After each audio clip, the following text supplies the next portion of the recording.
할렐루야. 오늘도 주님의 말씀 앞에 나오신 여러분을 주의 이름으로 축복합니다. 자, 오늘은 열왕기상 20장 1절에서 12절까지의 말씀입니다. 오늘의 말씀은 열왕기상 20장 1절에서 12절 말씀 읽어보겠습니다. 아람의 벤하닷 왕이 그의 군대를 다 모으니 왕 32명이 그와 함께 있고 또 말과 병거들이 있더라. 이에 올라가서 사마리아를 에워싸고 그곳을 치며 사자들을 성 안에 있는 이스라엘의 아합 왕에게 보내 이르기를 벤하닷이 그에게 이르되 내 은금은 내 것이요 네 아내들과 네 자녀들의 아름다운 자도 내 것이라 하매 이스라엘 왕이 대답하여 말하기를 내 주 왕이여 왕의 말씀같이 나와 내 것은 다 왕의 것이니이다 하였더니 사신들이 다시 와서 이르되 벤하닷이 이르노라 내가 이미 네게 사람을 보내어 말하기를 너는 네 은금과 아내들과 자녀들을 내게 넘기라 하였거니와 내일 이맘때에 내가 내 신하들을 네게 보내리니 그들이 네 집과 내 신하들의 집을 수색하여 내 눈이 기뻐하는 것을 그들의 손으로 잡아 가져가리라 한지라. 이에 이스라엘 왕이 나라의 장로를 다 불러 이르되 너희는 이 사람이 악을 도모하고 있는 줄을 자세히 알라. 그가 내 아내들과 내 자녀들과 내 은금을 빼앗으려고 사람을 내게 보냈으나 내가 거절하지 못하였노라. 모든 장로와 백성들이 다 왕께 아뢰되 왕은 듣지도 말고 허락하지도 마옵소서 한지라. 그러므로 왕이 벤하닷의 사신들에게 이르되 너희는 내 주 왕께 말하기를 왕이 처음에 보내 종에게 구하신 것은 내가 다 그대로 하려니와 이것은 내가 할 수 없나이다 하라 하니 사자들이 돌아가서 보고하니라. 그때에 벤하닷이 다시 그에게 사람을 보내어 이르되 사마리아에 부스러진 것이 나를 따르는 백성의 무리의 손에 채우기에 족할 것 같으면 신들이 내게 벌 위에 벌을 내림이 마땅하니라 하매 이스라엘 왕이 대답하여 이르되 갑옷 입는 자가 갑옷 벗는 자같이 자랑하지 못할 것이라 하라 하니라.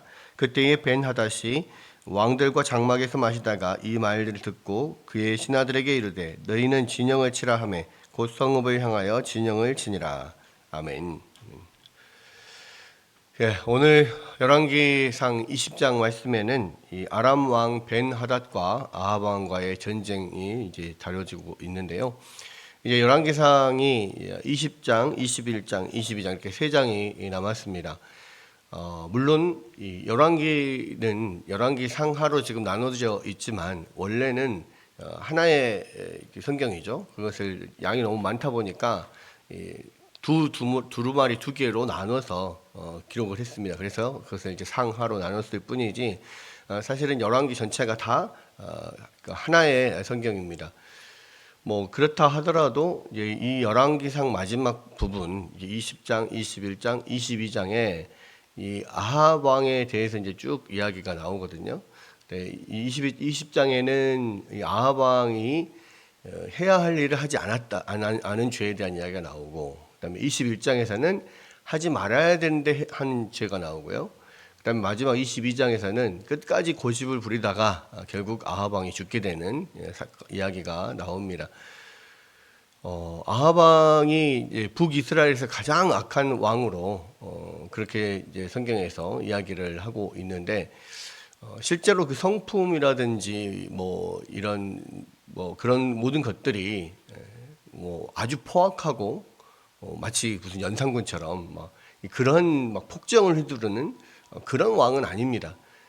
그러나 그게 이제 연약하고 우유부단함고 뭐 이런 것들로 인하여서 이 하나님을 섬기는 일을 그 아버지 옴므리와 그리고 그 아내 이세벨을 따라서 하나님을 버리죠. 그리고 이세벨을 따라서 바알신을 섬기는 것을 바알신을 전 이스라엘에 다 퍼지게 하는데 협조하죠. 공조합니다. 그것에 대해서 뭐 강하게 뭐 이게 저지하지도 않고 뭐 그냥 아내와 함께 그냥 거기 동참하면서 가요. 좋은 게 좋은 거다. 뭐 이렇게 가는 약간 그런 캐릭터입니다. 그리고 실제적으로 이 하나님을 섬기는 부분을 제외하면은 어쩌면 나름대로 뭐 이 나라를 잘 다스렸다라고 할 수 있어요. 그런데 그럼에도 불구하고 이 이스라엘은 하나님의 나라잖아요.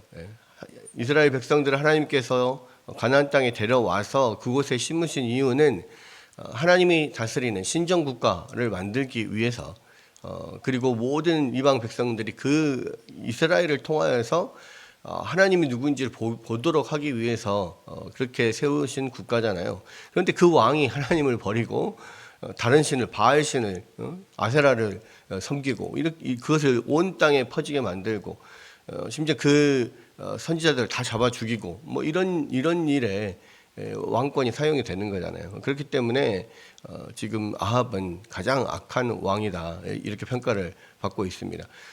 그런데 그런 가장 악한 왕이 그 가장 악한 왕에 대한 이야기가 굉장히 많은 부분을 이 열왕기에 많은 부분을 차지하고 있어요. 그것도 가장 중심부에 결국 이게 뭐냐 이 열왕기의 어떤 그 집필 의도가 이 하나님 어떻게 이스라엘 백성들이 하나님을 배반하고 떠나는가 그리고 결국 그 결과 어떻게 이스라엘 백성들이 이제 완전히 망하고 이 북이스라엘이 완전히 망하고 남유다는 바벨론으로 잡혀갔다가 다시 돌아오게 되는데 그런 내용들 어떻게 하나님의 백성들이 지금 하나님을 떠나서 망하게 되는가 이것이 열왕기의 가장 핵심적인 어떤 주제이기 때문에 그래서 가장 악한 하나님을 배반하고 심지어는 그 제자들 선지자들 다 죽이고 뭐 바알신들을 온 바알신을 온 나라에 퍼뜨린 그 왕의 이야기가 가장 핵심에 지금 나와 있는 것이고요. 또 이 새 이야기들을 새 이야기들뿐만 아니죠. 그 앞에서부터 계속 아합 왕 이야기가 나오는데 하나님께서는 그런 악한 왕에게도 하나님께서 계속 기회를 주시고 회개할 수 있는 계속 기회를 주시고 은혜를 베풀어 주시는 것들이 나옵니다. 오늘 20장에도 사실은 이제 그런 하나님이 이제 드러나게 되는데 오늘 읽은 20장 1절에서 12절은 이 아람 왕 베나하닷과의 전쟁의 서두, 그래서 전쟁을 이제 막 시작하기 전에 이야기입니다. 20장 1절에서 보면은 아람의 벤하닷이 그의 군대를 다 모으니 왕 32명이 그와 함께 있고 또 말과 병거들이 있더라. 이에 올라가서 사마리아를 에워싸고 그곳을 치며 사자들을 성 안에 있는 이스라엘의 아합 왕에게 보내어 이르기를 그랬는데요. 여기서 보면 아람이 어디냐면 이 다메섹, 그렇죠. 다메섹, 다마스커스라고 하는 그곳에 있는 그곳이 수도인 나라이고요. 이 이스라엘의 북쪽에 있는 지금의 시리아 지역입니다. 그쪽에 있는 나라가 아람입니다. 그리고 그 더 위쪽 북동쪽으로 가자면 거기에 이제 아수르가 있고 더 옆에 바벨론 있고 이렇게 되어 있습니다. 지금 이제 아람 왕이 벤하닷이 군대를 이끌고 북이스라엘을 쳐들어왔어요. 그리고 수도인 사마리아 성을 지금 에워싸고 있는 그런 상황입니다. 이 벤하닷이 왜 왔는가? 지금 이제 그 역사학자들은 볼 때 이때의 시기가 아수르가 한참 강성하게 지금 올라올 때입니다. 아수르가 한참 강성하게 막 올라오면서 이제 나라를 영토를 넓혀가고 있는 그런 상황에서 지금 아람이 그 아수르와 대치하고 있는 그런 상황이거든요. 그런데 이제 이 아람 뒤쪽 밑으로는 지금 이 이스라엘이 있잖아요. 북이스라엘이. 그래서 이제 북이스라엘과 아람과의 어떤 관계에 있어서 이 아수르가 지금 대치하고 있는 상황에서 뒤에서 북이스라엘이 이제 아람을 치게 되면 상당히 곤란에 빠지게 되는 거죠. 그래서 지금 아수르와 대치하면서 어느 정도 지금 전쟁의 기운이 무르익고 있는 그런 상황에서 뒤쪽에서 이거를 공격해 들어오지 않도록 지금 북이스라엘을 자기 이제 속국화를 만들어 버리려고 지금 아람 왕 벤하닷이 그 여러 제후들을 데리고 지금 이스라엘을 치러 온 거죠. 그래서 이제 사마리아를 포위하고 있는 가운데 있습니다. 만약에 이 이스라엘을 완전히 다 치고 초토화시켜 점령을 해버리겠다 이런 의도였다면 이렇게 지금 전쟁을 하진 않았을 것 같아요. 다만 사마리아를 포위해 놓고 협상을 해가지고 이제 밑으로 나의 이게 신하국으로 신하의 나라로 조공국으로 들어와라. 속국으로 들어와라. 그래서 나에게 조공을 바치고 그런 관계를 맺자. 그렇게 해놓고 이제 아수르하고 전면전을 벌이려고 하는 이제 그런 생각들을 가지고 있는 거죠. 여기서 32명의 왕과 함께 올라왔다라고 했는데, 이때 당시는 그렇게 뭐 강력한 중앙 집권 체제가 이루어지지 않은 그런 때입니다. 그래서 이제 지방에 보통 이제 봉건제도처럼 전체를 아우르는 그런 왕이 있고 황제가 있고 그 각 지방을 분권해서 나눠서 다스리는 지방의 왕들이 있는 거죠. 지방 뭐 호족이라고 할 수도 있고 족장들이라고 할 수도 있고 뭐 그런 지방에 있는 왕들이 있습니다. 그 32명이 함께 올라왔어요. 그러니까 상당히 많은 군사들을 데리고 왔다는 거죠. 아마도 이 벤 하닷은 이 다마스커스, 이렇게 다메섹 중심으로 그 수도인 다메섹을 중심으로 다스리는 전체를 다스리는 왕이었고, 그리고 이제 나머지는 다 이제 각 지방을 다스리는 왕이었다라는 생각이 됐는데요. 같이 32명이 같이 올라왔다. 그러니까 굉장히 많은 병력을 가지고 온 겁니다. 그리고 사마리아 레오스하고 그 안에 있는 이제 이스라엘 왕 아합에게 사신을 보내는 거죠. 그러면서 뭐라고 이야기하냐? 사신을 통해서 뭐라고 이야기하냐면 내 은금은 내 것이요, 내 아내들과 내 자녀들의 아름다운 자도 다 내 것이라, 이렇게 이야기를 하니까 이스라엘 왕이 대답하여 말하기를 내 주 왕이여, 왕의 말씀같이 나와 내 것은 다 왕의 것이니다, 이렇게 이야기를 했어요. 이 말은 무슨 말입니까? 너에게 있는 모든 것이 다 내 것이다. 그 말은 너희가 나의 속국으로 들어와라, 그 이야기거든요. 그러니까 이게 어떤 문자적인 뭐 그런 이야기이기보다는 나의 어떤 우리나라의 속구로 네가 들어와라, 이렇게 초청한 것으로 보는 겁니다. 그래서 이 아합도 그렇습니다, 맞습니다, 이야기를 하는 거예요. 왜 지금 이제 북이스라엘이 전체가 지금 공격을 받고 있고 많은 대군을 끌고 와서 사마리아가 포인트되어 있는 그런 상황이잖아요. 그런 상황에서 이런 식으로 그럼 너희가 나의 조공국이 되어라라고 하면 뭐 그것을 이제 받아들이고 화해를 청하면 그렇게 해서 내가 살겠다, 우리가 살아야겠다, 이렇게 생각을 하는 거죠. 아합이 이제 그렇게 했는데 문제는 다시 사신들이 와요. 5절에 보니까 사신들이 다시 와서 이르되 벤 하닷이 이르노라, 내가 이미 네게 사람을 보내어 말하기를 너는 내 은금과 아내들과 자녀들을 내게 넘기라 하였거니와 내일 이맘때에 내가 내 신하들을 내게 보내리니 그들이 네 집과 내 신하들의 집을 수색하여 내 눈이 기뻐하는 것을 그들의 손으로 잡아 가져가리라 한지라.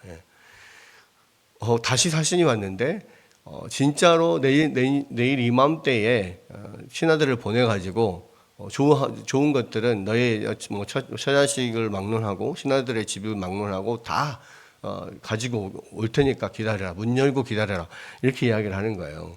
그러니까 이게 그냥 의례적으로 하는 말이 아니라 진짜로 가서 다 뺏어 오겠다는 겁니다. 그거는 받아들일 수 없죠. 그냥 조공국이 되라라고 하는 것과 진짜 네 것은 내 것이니까 내가 다 뺏어가려는, 좋은 건 다 뺏어가려다, 탈취하려다, 뭐 이렇게 이야기를 하는 거는 이거는 너무 무례한 것이고 심한 거죠. 그러니까 이것은 문자 그대로 그렇게 하기는 어렵다, 받아들이기가 어렵죠. 그러니까 이제 이스라엘 왕이 7절에 나라의 장로를 다 불러 이르되 너희는 이 사람이 악을 도모하고 있는 줄 자세히 알라. 그가 내 아내들과 내 자녀들과 내 은금을 빼앗으려고 사람을 내게 보냈으나 내가 거절하지 못하였노라. 그러니까 모든 장로와 백성들이 다 왕께 아뢰되 왕은 듣지도 말고 허락하지도 마옵소서 한지라. 이 이야기를 듣고 그 앞에서 바로 안 된다라고 하지를 못하고, 왜냐면 지금 이제 포위 되어 있는 상황이니까 전쟁을 실제로 시작을 하면 이길 수 있을지 뭐 전혀 이길 확률이 많지 않잖아요. 그렇기 때문에 이 난국을 어떻게 타개할 건가, 신하들을, 그 모든 장로들을 다 불러서 함께 회의를 합니다. 그러니까 아마도 지금 이제 사마리아가 포위되기 전에 이미 이제 위에서부터 아람 군대가 막 내려왔을 때, 쳐들어왔을 때 위에서부터 계속 그 격파당해 나가겠죠. 그러다 보니까 이제 전쟁이 터지면서 모든 각 지파별로 지파에 있는 모든 장로들 그런 뭐 지도자들을 싹 다 불러서 사마리아에서 지금 어떤 비상대책위원회 같은 것을 꾸려서 전쟁의 상황에 대비하는 그런 회의를 사실 만들어 놨던 것 같아요. 실제로 이제 이 사마리아가 포위가 당하면서 그렇게 사신이 와서 이야기를 했을 때 이제 아합이 혼자서 결정하기는 어렵죠. 그래서 모든 장로들 다 불러놓고 회의를 합니다. 그런데 아마도 이 많은 그런 장로들 가운데는 이게 좋게 그냥 화해하고 그렇게 어느 조공을 바치고 뭐 이렇게 해서 끝낼 수 있으면은 전쟁을 끝냅시다 이렇게 하는 사람들이 많이 있었을 것 같아요. 그리고 아합도 그런 생각을 가지고 있었는데 지금 그냥 뭐 명목상의 그런 이야기가 아니라 진짜로 신하들을 보내가지고 다 탈취해 가겠다 뭐 이렇게 이야기를 하니까 이건 아니지 않냐 이렇게 지금 그 이야기를 한 거고 뭐 모든 장로들 백성들도 다 그렇게 하지 맙시다. 절대로 그렇게 하지 마십시오. 듣지도 말고 허락하지도 마십시오. 이렇게 이야기를 해요. 아마도 뭐 아합 왕에게 속해 있는 그런 재산들을 딱 그것만 가져가겠다라고 했으면 이 사람들도 그럼 왕이 좀 희생하십시오 이렇게 했을지도 몰라요. 근데 여기서 네 집과 네 신하들의 집을 다 수색해서 다 가져가겠다 그랬잖아요. 그러니까 여기 모여 있는 신하들, 뭐 장로들, 자기들도 여기에 예외가 아니죠. 그러니까 그럼 결국 우리를 모두를 싹 다 모두의 것을 다 가져가겠다는 거 아니냐? 그러면 안 됩니다. 이렇게 이야기를 하게 되는 거죠. 그러면서 이제 그 이야기를 듣고 그 다음에 9절에 보니까 뭐라고 되어 있으면 그러므로 왕이 벤하닷의 사신들에게 이르되 너희는 내 주 왕께 말하기를 왕이 처음에 보내 내 종에게 구하신 것은 내가 다 그대로 하려니와 이것은 할 수 없나이다 하라 하니 사자들이 돌아가서 보고하니라. 무슨 이야기입니까? 처음에 조공국이 되라, 속국이 되라 라고 했던 건 내가 받아들일 수 있습니다. 그런데 진짜로 와가지고 우리 집과 모든 신하들의 모든 집을 다 털어가겠다. 이건 안 됩니다. 이렇게 지금 이야기를 하는 거죠.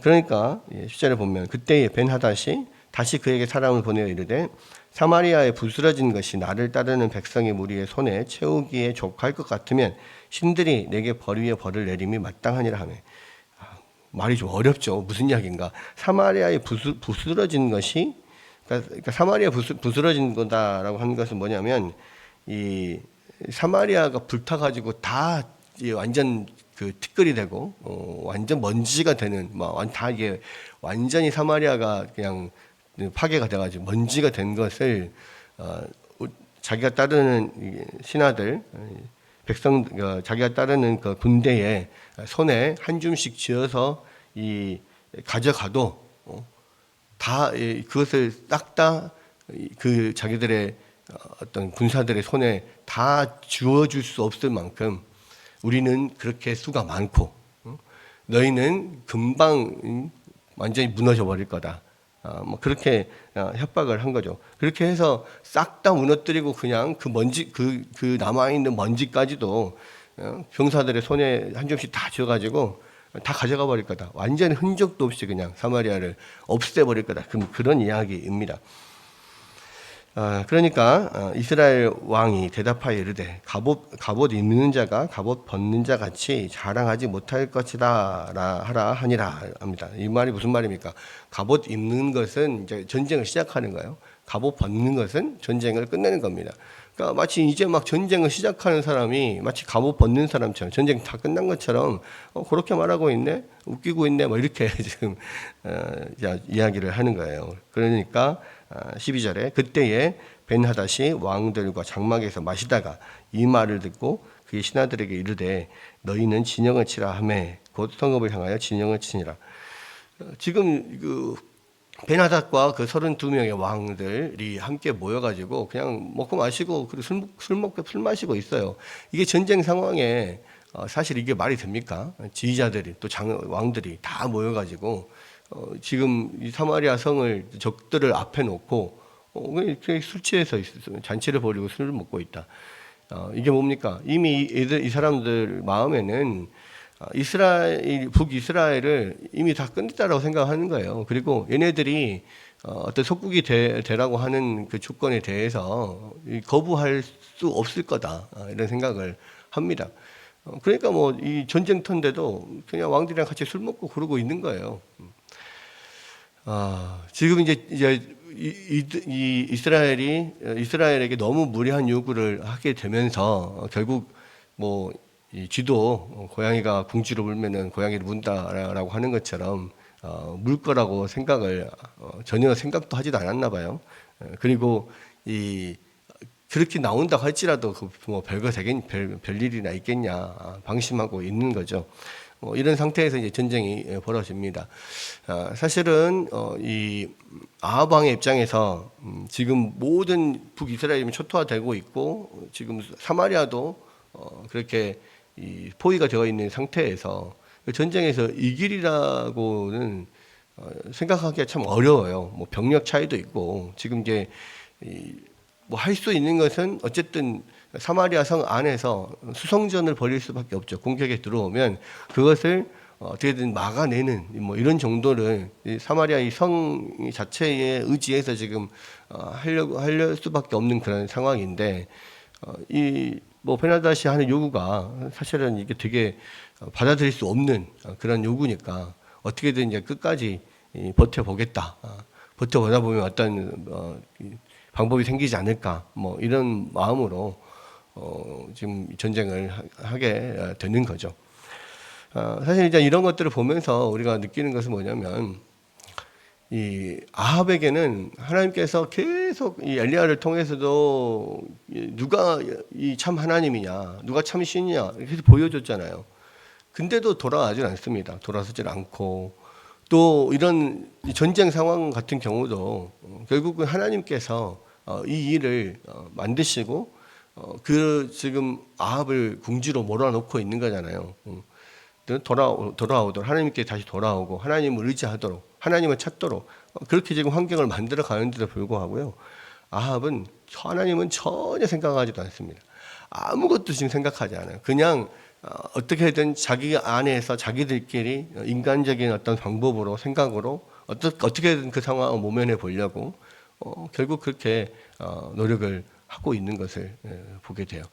그러니까 이 아합이 이 마른 이스라엘의 하나님을 섬기는 하나님께서 세우신 그 이스라엘의 왕이지만 얼마나 하나님으로부터 멀어져 있는지를 볼 수가 있죠. 그러니까 아예 그냥 하나님을 생각지도 않습니다. 그리고 자기들 어떤 인간적인 방법으로만 이 일을 헤쳐 나가려고 하는 거죠. 그러니까 많은 경우 그렇습니다. 정말 믿음이 있는 사람들, 하나님을 아는 사람들, 정말로 이제 하나님에 대한 그 예수 그리스도를 믿는 사람들은 그런 어려운 상황들을 가졌을 때 하나님을 찾게 되죠. 하나님을 찾습니다. 그런데 믿음이 없는 사람은 하나님을 정말로 제대로 믿고 있지 않은 사람은 그런 어려움이 닥쳤을 때 하나님을 찾지 않고 어떻게든 나의 어떤 지혜와 인맥과 인간적인 방법으로 어떤 방법들을 찾아내려고 노력을 하는 거죠. 거기에서부터 우리가 이 사람이 정말 하나님의 사람인가 아닌가가 드러나게 되는 겁니다. 뭐 그런 이야기가 있죠. 이 티백이 진짜 티백이냐 아니냐, 무슨 티백이냐 알아보려면 뜨거운 물에 담가줘 봐야 한다고. 뜨거운 물에 담가줘 봐야 거기에서 어떤 물이 우러나는지를 티가 진짜 어떤 차인지를 알 수 있는 그런 것들이 보여지는 것처럼 믿음의 사람들이 믿음이 드러나는 것은 결국은 어려운 상황에서고 우리가 그 어려운 상황에서 하나님을 찾을 때 비로소 우리의 믿음이 드러난다 이렇게 볼 수가 있고요. 한편으로는 그렇게 아합이 그렇게 악하고 하나님을 전혀 생각지도 않은 그런 사람이지만 하나님께서는 계속해서 기회를 주시는 거예요. 그러니까 이제 이 13절 뒤에 13절부터 보면 그런 하나님을 아예 생각지도 않는 아합에게 하나님께서 또 선지자를 보내셔요. 그래서 그 전쟁에서 이기게 만들어 줍니다.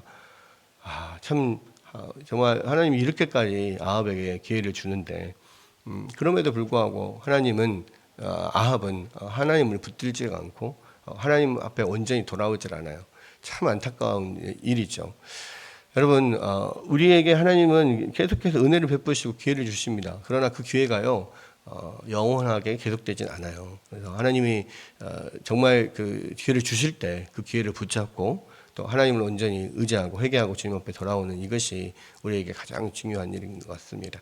오늘 말씀을 통하여서 또 하나님이 어떻게 우리를 사랑하시고 얼마나 우리 가운데 기회를 계속해서 주시는 분인지 아합 왕의 사례를 통하여서 다시 한번 생각하고 우리가 그 은혜의 하나님을 온전히 붙잡고 살아가는 또 오늘 하루가 되기를 주의 이름으로 축원합니다.